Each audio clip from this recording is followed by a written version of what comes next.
Hey everyone, welcome back to my channel. Today is January 21st. It is the day after the inauguration. Joe Biden was sworn in yesterday.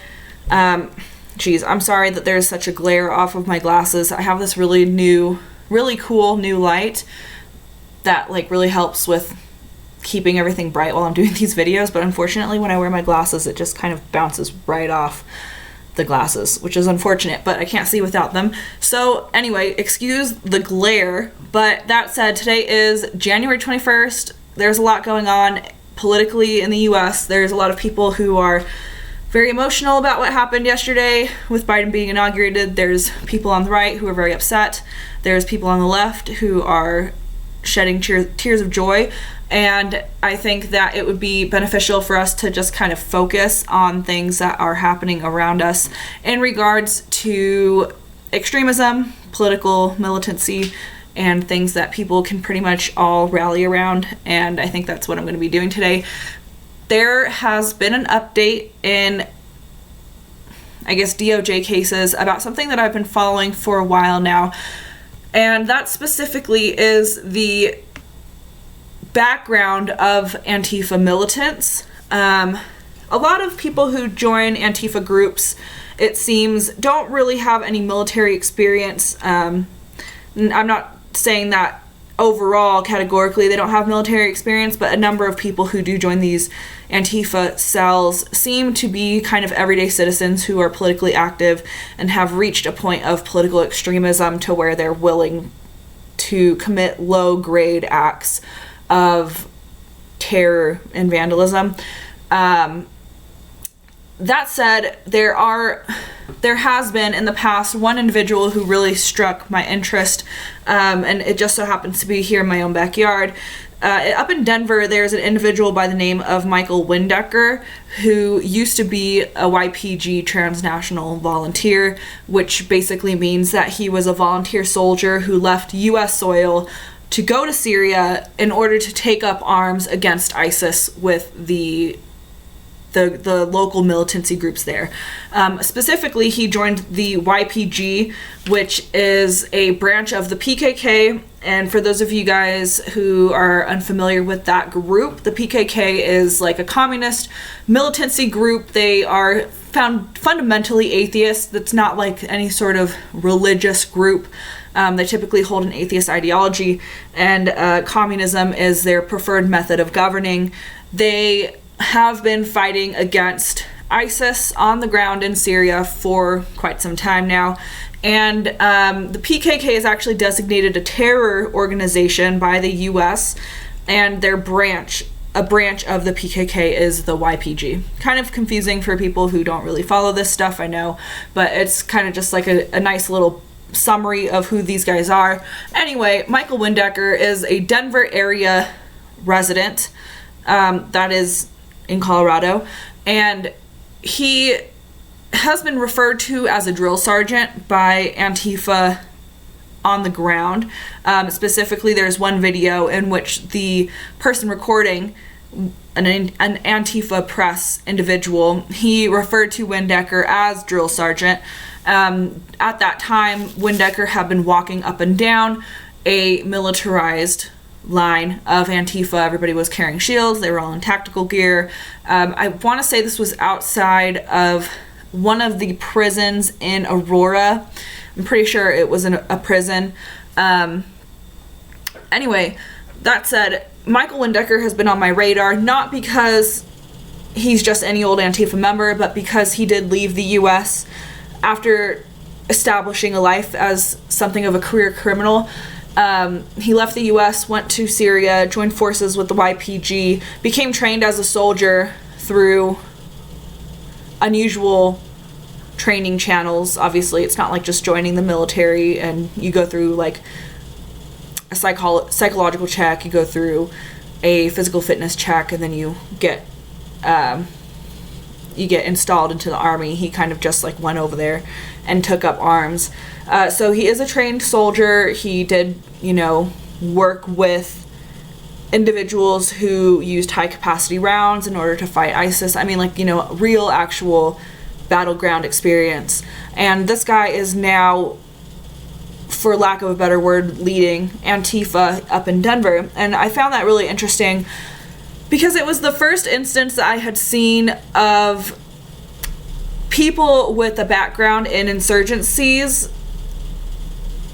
I don't know that you would call the YPG maybe an insurgency, but people with history of battleground experience actually participating in Antifa, right? And so that struck me as concerning, but it was an isolated incident, and so I kind of just monitored that situation.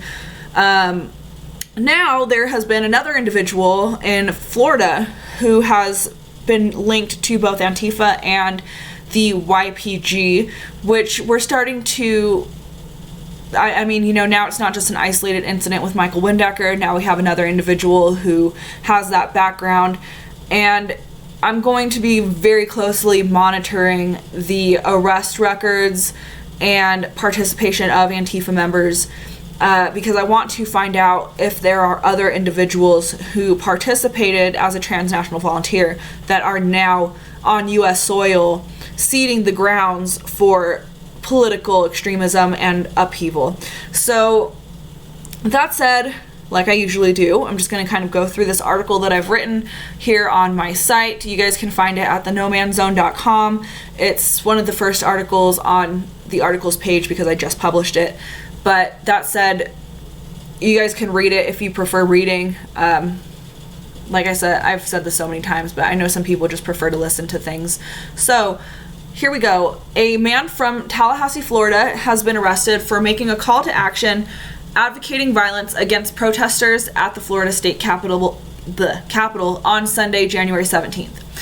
Daniel Baker, a former transnational volunteer soldier for the Syrian YPG, was apprehended by federal law enforcement after he published a call to arms for comrades to forcibly confine Republican protesters who planned to gather at the Florida State Capitol to protest the inauguration of the 46th president, Joe Biden. This is, and I listed a source there. The source for that is the DOJ's press release on this matter, which always goes in conjunction with the criminal complaint, which is also sourced in this article. If you guys chose to read it, you're more than welcome to. I think it's like 15 pages long or something like that. But anyway, moving on. According to the criminal complaint filed, Baker had become a subject of interest for the FBI after it was noticed he was utilizing social media as a recruiting tool to organize and train other like-minded extremists to further anti-governmental goals. So, a little bit of background on Mike Baker. He was an AWOL soldier, and as I mentioned, a transnational volunteer for the YPG. When he went AWOL, he abandoned his unit right before they were scheduled to go to Iraq in 2007. Between 2007 and 2017, Baker lived in Tallahassee, Florida, where he was unemployed and homeless.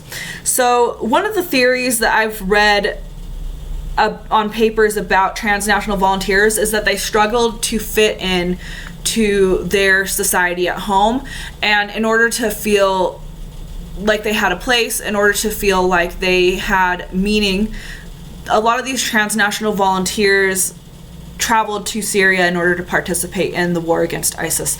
I've read that theory in white papers. I personally haven't gone through the backgrounds and personal history of very many transnational volunteers, so I can't personally say that my own research has come to that conclusion, but this does seem to fall in line with that theory that a lot of these transnational volunteers couldn't really fit into society in their home country, and so they went overseas to fight. And if we look at Michael Baker being homeless and jobless, and then compare that to Michael Windecker, who is the YPG volunteer that lives up in Denver now, Michael Windecker, he was a career criminal before going overseas, so that does seem to fit in with the stereotype that a lot of these transnational volunteers were people who struggled to assimilate. Moving on, anyway. So in 2017, Baker traveled to Syria, where he became a volunteer YPG soldier to combat both ISIS and the Turkish government. So the YPG is known as the Kurdish People's Protection Unit. They are a subsidiary of the Kurdistan Working Party, which is the PKK. And like I mentioned before, the PKK is an atheist, Marxist-Leninist organization. It has been designated as a foreign terrorist organization by the U.S. Baker was actually featured in YPG propaganda videos and a Vice documentary that covered the fight between YPG soldiers and ISIS. He actually kept a lot of his combat footage conveniently readily available on YouTube. So he has a YouTube channel, and it's really easy to find. It's under the name Daniel Baker, and he lists like a bunch of combat footage, training videos, and monologues, his own monologues, that give you kind of some insight into who this guy was. So you can actually watch the videos of him on the battleground in Syria, and then go from there to his monologues, all on his YouTube channel, his monologues of basically anti-fascist, anti-authoritarian, anti-governmental beliefs, and it's all very readily available. You're more than welcome to pull it up. I did link his YouTube channel in my article if you guys wanted to review it. You can find it pretty much dead center of the post that I have here. I'm just going to play a really quick video from the compilation of combat footage that he has on his YouTube channel. The combat footage itself doesn't really strike my interest because I understand that he was in the YPG and that he is a trained insurgent. What interests me personally is his monologues, because that gives you some insight into his ideology and where he stands politically here in the US. So for me, the combat footage, it is cool to look at if you like guns and things like that. I'm not really too, I mean, I like guns, but I'm not really too into watching combat footage. So it is good evidence, but anyway, I'm just gonna play it. Here we go. Here is that YouTube video. We've been pinned down by ISIS sniper fire and now rocket fire. Even still, there's bullets pinging on the walls around us. Extremely close, and they're firing very accurately at us. So this is from a Vice documentary. That's why you have a narrator here.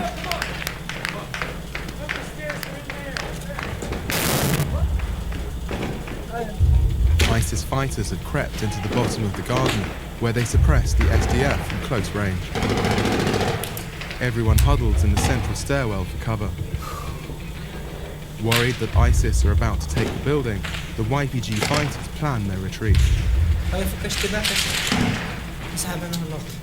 we fight, we can't fight, they're shooting at every level to stop us. I think we should go quickly. Yeah. If we want to go, we should go now. Go. Okay, so, you know, that's just like a little clip from some of what he has on his page. I'm actually going to play a different video for you guys. I think that that's a good introduction into what he did over there, but I would also like to play this one. He was actually a trained sniper for the YPG, so the reason that I find that interesting is because snipers typically, you know, they act in an isolated fashion. Maybe they have a spotter, but usually it's like a one-man kind of show, which would be concerning when you think about what would be happening here in the US if he was to take up arms for political purposes here in the US. He wouldn't need necessarily an army or a militia to join up with. That he could potentially just kind of wreak havoc on his own as an independent, you know, as an independent extremist. That said, I think it's worth showing you guys this video. It is clipped from the image that I have up here. So this is actually a still from this video that I'm going to show you guys right now. Let's see here. For some reason my videos, they never really like to load when I'm like doing these when I'm doing my monologues, but I guess we can just wait a second and hopefully it will load. Here we go. Okay. So this is just a short 10-second video that he had up on his YouTube channel. Here's the YPG badge on his shoulder. And this is a rifle here. I don't know if it's a sniper rifle. I'm not educated enough when it comes to firearms to tell you guys if that's a sniper rifle or not. But I can tell you that he is firing. And here we go. Let's see.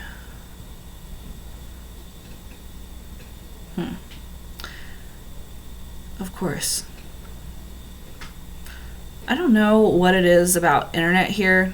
I have the hardest time doing these live streams and pulling up videos at the same time, which is why I'm not streaming to YouTube anymore. I'm just recording my videos now and putting them up on YouTube, because quite frankly, I don't know why for the life of me, but my internet just cannot handle doing a live stream and playing a video simultaneously. So I guess that is too bad. Maybe I'll have to up my internet, but for now, this is what we deal with. Come on.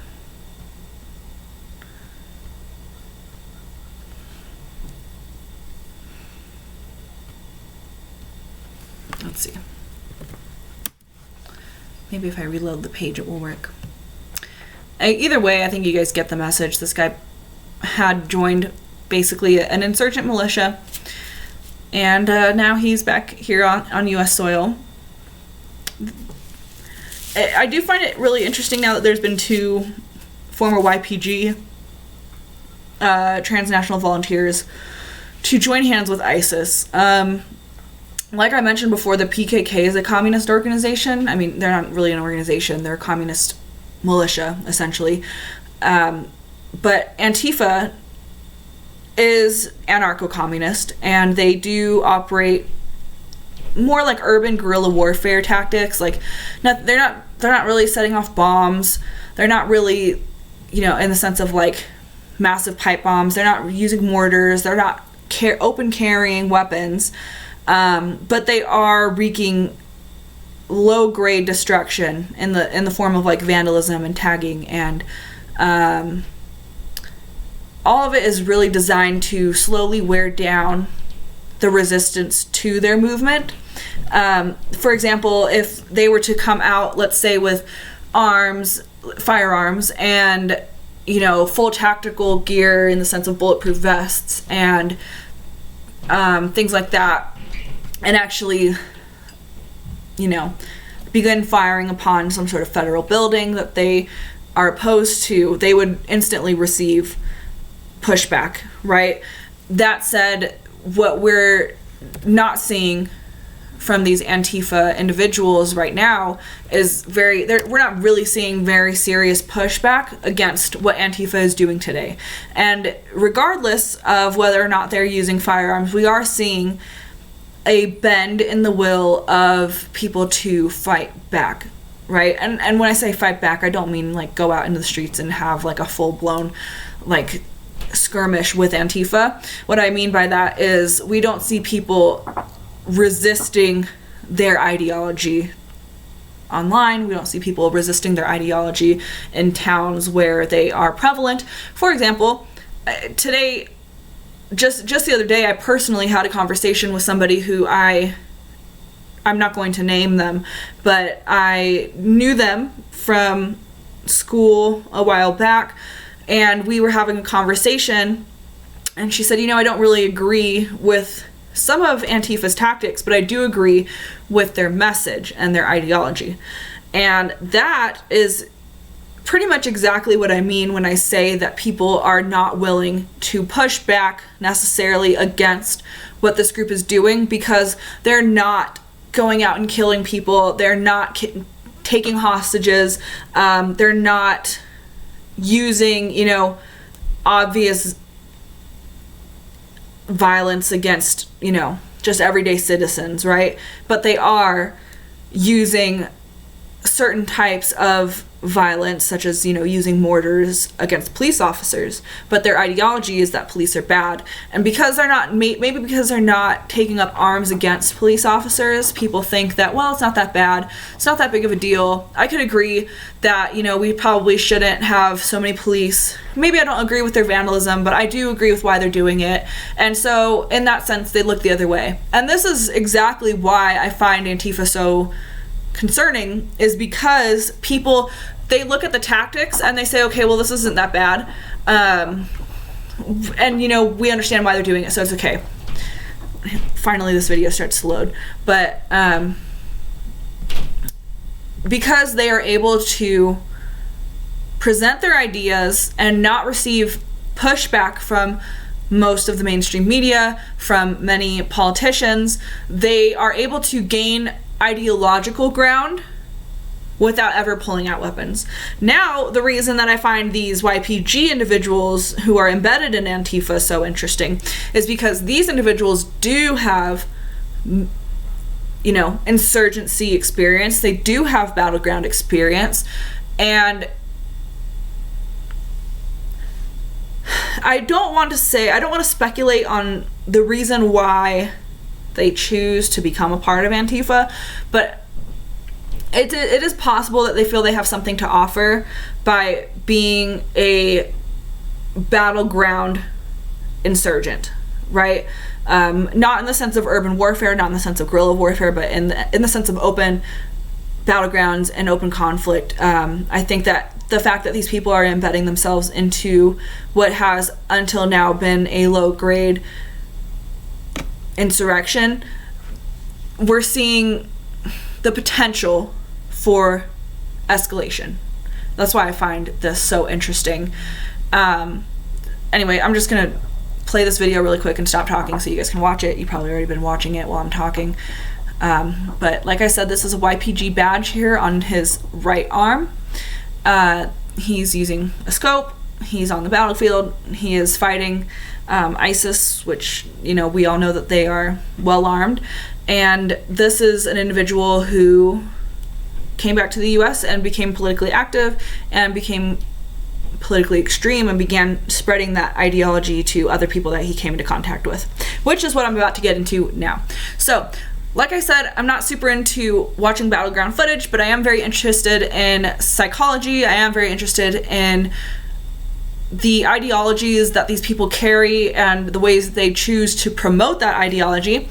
So, which is why I'm moving to his monologue, and I'm going to explain why I find this monologue so interesting. So he has a series of what he calls interviews. They're not interviews, he's just talking at the camera. He has a series of these on his YouTube channel. And Baker basically made it very easy to understand what his ideology is. In addition to the monologues, there was a video on his YouTube. I don't know where this video was taken, but he is in a protest somewhere in the US, and in that protest, the whole crowd is chanting a line out of Karl Marx's Communist Manifesto. It's probably one of the most popular lines. It's, "We have nothing to lose but our chains." And to people who haven't really studied Marxism, communism, they might hear that phrase and think it's really empowering or inspirational, right? For those of us who have studied communism, Marxism, we hear that phrase and we go, okay, this is communist, ideology. This is communist. It's often used as propaganda. The phrase "we have nothing to lose but our chains" has been used by a lot of revolutionaries. Anyway, so that is on his page, and that was one of the clues that the clues that led me to believe that he was participating in not just Antifa Black Bloc riots, but also embedding himself in groups of very regular, ordinary people who perhaps have left-leaning beliefs but aren't politically extreme. But that said, what you're doing when you spread extremist ideology in a veneer of peace and a veneer of I'm not sure what the word I'm looking for here is. I guess just false promise, perhaps. What you're doing is building support for your revolutionary movement without bringing the fact that you are committing violence and destruction into that setting, that specific setting, right? I guess a good example would be ISIS often will go into towns and they will provide material support for the people in the town. They'll provide financial support. For example, when ISIS does propaganda videos, they paint the people in their propaganda video as a hero. They try to, I guess, bring people into the organization by creating a picture of an Islamic utopia that is in line with what Allah would want from his followers, and they don't show the impact that their violence has on people of the other side. And that, I think, is what piques my interest the most about seeing Baker embedded in a protest that, from what I can see in the video, is just kind of a regular everyday protest with normal people. It wasn't a black bloc riot or anything. There's just, everyday people. That's why I find it interesting when I see everyday people together chanting Karl Marx and having somebody like Baker embedded into this protest, is because it makes me wonder, do these people really understand the full scope of the direction that this could go? And if they do, okay. If they don't, what we're seeing is a misleading push in the direction of extremism by extremists. Maybe that doesn't make any sense to you guys. That's kind of just my personal thoughts on that matter. Anyway, let's go back to the article. So, like I said, Baker delivers a lot of monologues on his YouTube channel. One of the ones that I found very interesting was titled Interview 8, The End of the Operation, and he just goes over some of his time in Syria and what they did there. But he actually ends the monologue. So I listened to the whole monologue, and I kind of found it a little dry, but at the end of the monologue, he said something that finally gave me some insight into his ideology. And I'm going to quote him here. He said, forgive my language, but this is what he said. He said, "Fight against these neo-Nazis all over the world. Fight against ISIS all over the world. They're the exact same thing. They're two different sides of the same coin. Fucking neo-Nazi fascists with their Christianity bullshit. Extremist jihadis who are out there." Oh, and he said, extremist jihadis who are out there. All of them are subjugating women. All of them are subjugating minorities. They believe in enslaving other human beings. Fuck that shit. Fuck them. That's what he says at the end of his monologue. So that's interesting because he links neo-Nazis to Christianity, to Christian fascists, right? So that's interesting because it could be very, very easy to lump a lot of evangelical conservatives into that type of label, which is often what we see Antifa doing. Just yesterday in Denver, for example, I haven't written my article on this yet, but I will be today. For example, in Denver yesterday, there was a January 20th rally to celebrate the Joe Biden inauguration, and that rally was held by the Denver Communists and the Denver Antifa, which are two different groups, but they often work parallel to one another.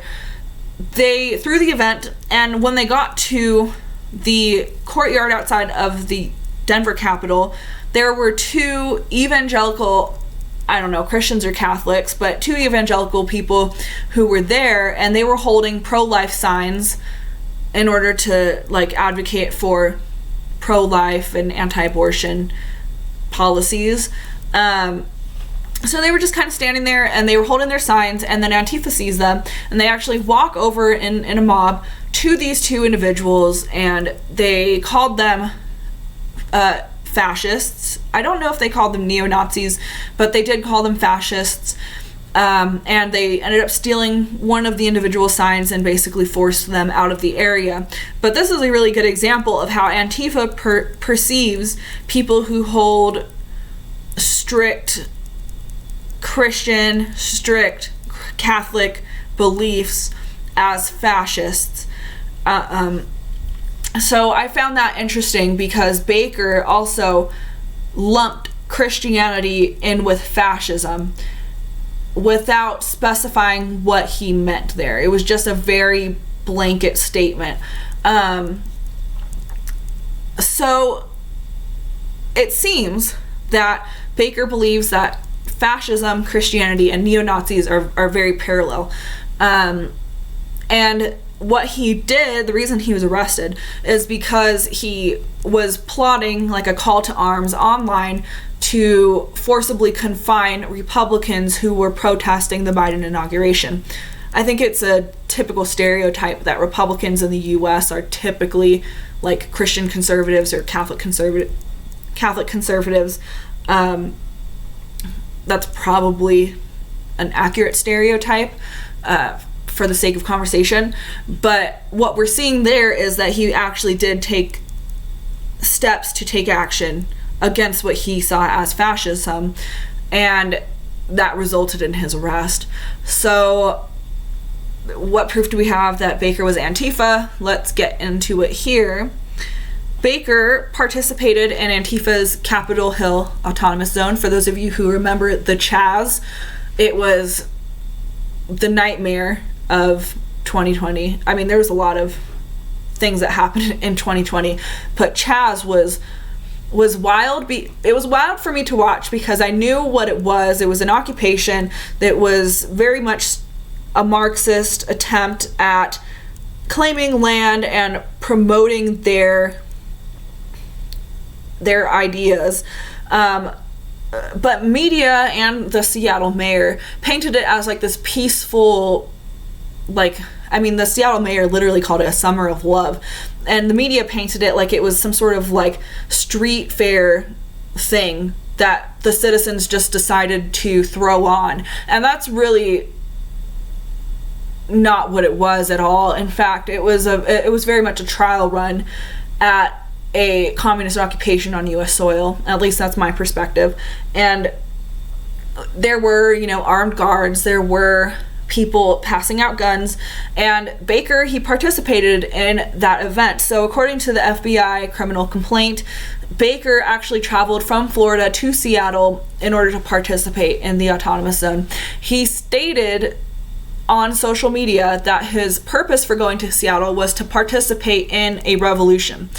So while he was in Seattle, he actually was informing and instructing fellow insurrectionists on how to debilitate police officers using urban guerrilla warfare tactics.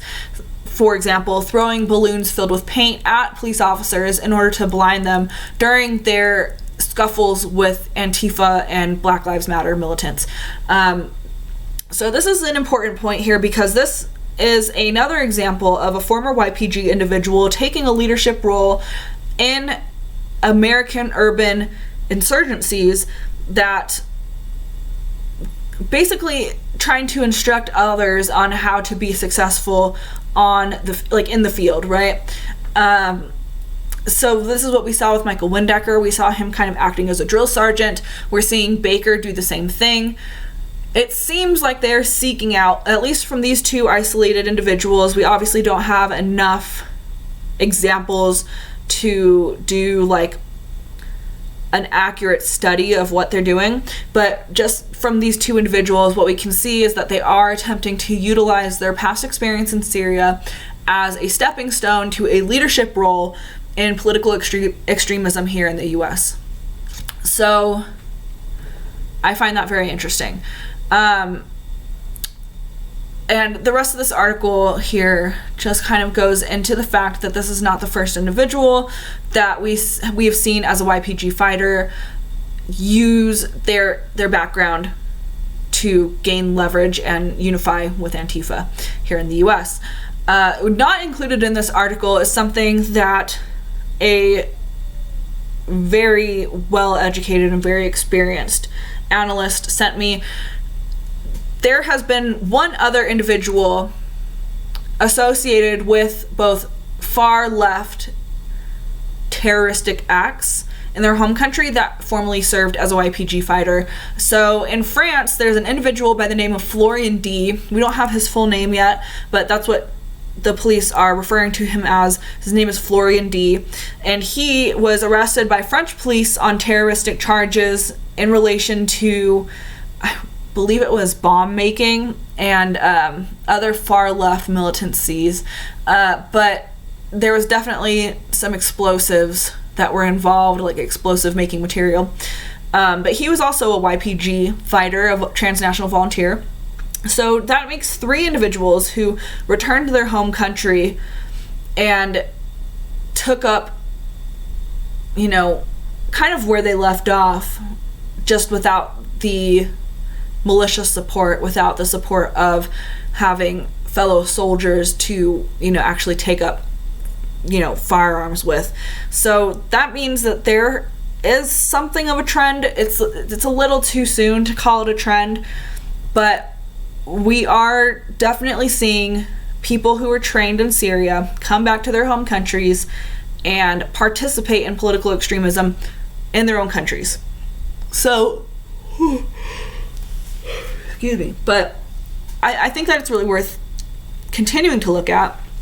I'm certainly going to continue to look at the backgrounds of these people.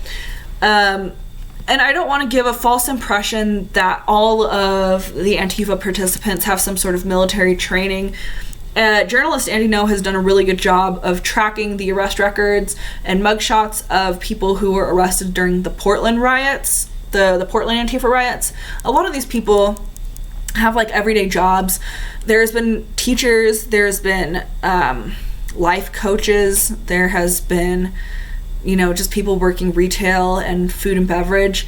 There's just been most of the individuals who seem to have been arrested in Portland are really just everyday individuals. But what we have seen from the YPG, the people with a YPG background, they are so far, at least in the US, taking or attempting to take on a leadership role in terms of just instructing their fellow freedom fighters. And that has the very real potential of becoming a serious issue in the future if it is left unchecked. So it is really reassuring for me to see that the FBI managed to foil this guy's plot before he ever actually got boots on the ground. Like I said, he was calling for comrades to entrap basically Republican protesters at the Florida state capitol, and that never happened. The FBI and the DOJ did a great job of apprehending him before he was ever able to do anything that was, actually material. So that said, we do have to thank the FBI for staying on it, and I think that it's really important for myself and other journalists, whoever is out there. If you guys are actually following this, thank you. Most of the people who are following these movements here in the US are typically like either independent or working for a pretty small publication. I unfortunately haven't seen very many mainstream media news channels reporting on things like this, and I don't know if it's just bad for ratings or what, but I don't know. Anyway, I do have to give a round of applause to the FBI for foiling that plot. If you guys are interested in Michael Windecker, I do have like an article on my site about him. If you guys go to the Daniel Baker article, I have just a brief video that Windecker posted on his YouTube channel that was basically, I don't know what he was trying to do here. I mean, I think he was trying to announce his his expertise in the battlefield and he was also trying to address some claims that were being made in the Denver area by Antifa from Colorado Springs that he was a pedophile. He was denying those claims categorically, and also trying to position himself as a battlefield expert, is my opinion of why he pushed that video out. Obviously, if you guys are looking at your screen, you can see the kind of clip of him. He has, I'm not sure what kind of gun that is. Maybe I don't know. I'm not really sure. An AR-15 maybe? I'm not sure what kind of gun that is. To be honest with you, it looks like some sort of maybe semi-automatic assault rifle. It could be an automatic assault rifle. Not sure. But anyway, if you guys wanted to watch his monologue, you can find it on the Daniel Baker post on my website. You can also find it on the post that I dedicated specifically to Michael Windecker. If you guys have any questions about anything that I said today, please feel free to leave those questions in the comments. I would really appreciate it. I'm always really interested in what people have to say about my analysis, about the information that's being provided. If you guys disagree with anything I said, please feel free to leave that in the comments too. I'm always open to constructive criticism and differing opinions. If you did enjoy this video, feel free to donate. That'd be awesome. I really just do this because I'm kind of passionate about it. I enjoy investigating these types of things, and I feel, in my opinion, that mainstream media has really left a gap in this type of information, and it's unfortunate, but it is what it is. And so I kind of feel morally obligated to fill the gap and provide this information when it's not being reported on. So anyway, I hope that you guys enjoyed the video. I will be publishing another video today now that the election stuff is over, now that I finally got all the holiday stuff out of the way, which was kind of crazy. We always have a lot of holiday things going on. My husband has a huge family, and we spend a lot of time doing family stuff during the holidays. Now that my schedule is kind of finally clear, I can really dedicate more time to doing videos for you guys. It's probably going to be something like 2 videos a day. I hope that you enjoy them. Next video is coming up in about an hour.